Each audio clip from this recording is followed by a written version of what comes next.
When we asked what kind of recipes you'd like to see more of, hearty one-pot dinners were a hands-down favorite. So guess what? This year, you'll be seeing lots and lots of dinners that are easy, comforting, and made in one pot. Today, we're starting with a braised Mediterranean pot roast that is to die for. We start by heating some oil in a Dutch oven or soup pot. Once the oil's hot, we sear a chuck roast on all sides. Then we add a couple of chopped onions, some celery, and a load of garlic.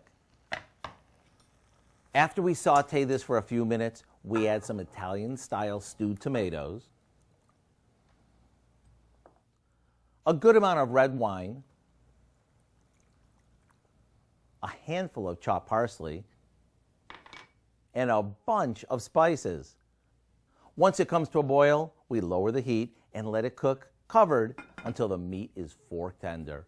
Now, this takes a bit of time. Even though the stovetop does all the work, you may want to make this over the weekend and simply warm it up after a long, hard day. When I first tried this, it was love at first bite. The flavor was rich, yet not overpowering, and the meat practically melted in my mouth.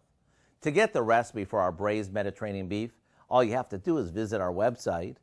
I'm Howard of the Mr. Food Test Kitchen, where today we found a one-pot easy way for you to say, ooh, it's so good.